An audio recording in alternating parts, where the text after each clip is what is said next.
Imagine strolling through a national park on a perfect day, only to realize some visitors act in ways that can ruin everyone's experience.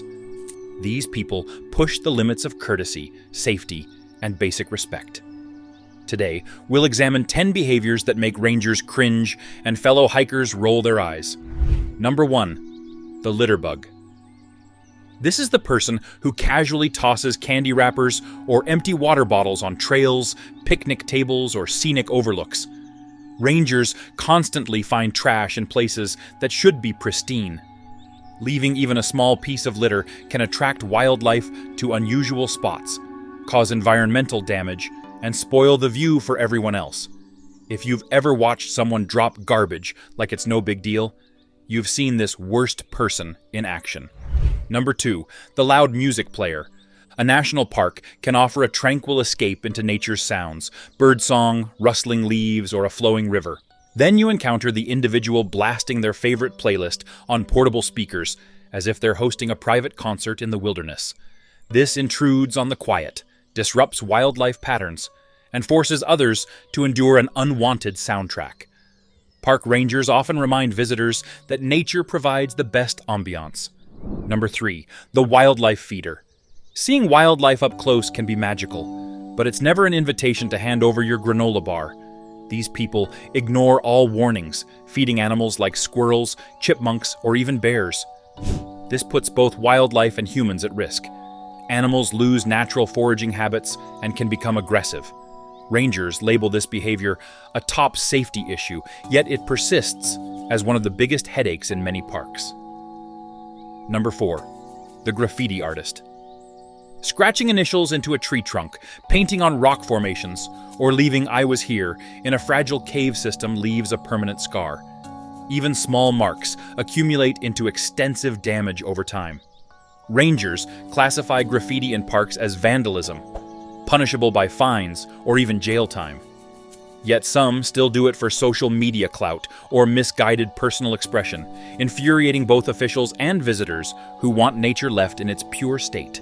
Number 5, the area closed ignorer. Certain sections of parks are off limits for habitat restoration, safety hazards, or wildlife protection. Then you spot the brazen rule breaker stepping around barricades, crossing roped areas, or squeezing into posted off-limits zones. This carelessness can trample delicate plant life, stress breeding animals, or put the trespasser in danger. Rangers set these rules for a reason, but some people act like the signs aren't meant for them. Number 6, the drone flyer without a permit. Unmanned aircraft typically disturb wildlife and other visitors, so most national parks prohibit drones unless you have a special permit. That doesn't stop certain travelers from launching them anyway for overhead footage or dramatic selfies. The noise and intrusion can cause animals to flee feeding grounds or nesting sites.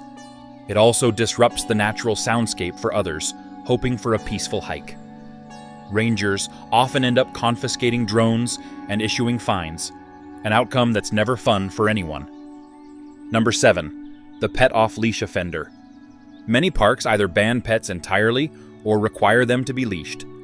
Some people decide the rules don't apply to their adorable dog, letting it roam free to chase birds, harass wildlife, or defecate off-trail without cleanup. Even the friendliest pets can stress out ground-nesting birds, small mammals, or other hikers who don't appreciate a strange dog barreling toward them. Rangers frequently cite these owners for failing to leash or pick up after their pets. Number 8, the fire hazard starter. When burn bans or special fire restrictions are in place, it's usually due to extreme dryness or high winds.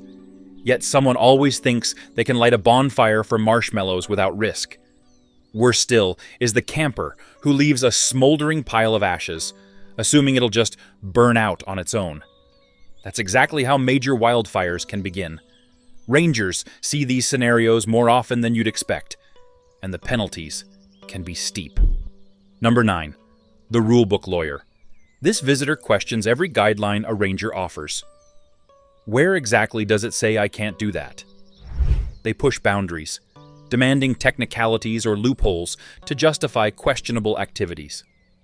This adversarial stance ties up rangers, who who could be helping others. While staying informed about park regulations is good, constantly challenging authorities on minor points turns you into the worst person from a cooperation standpoint. Number 10. The entitled special case.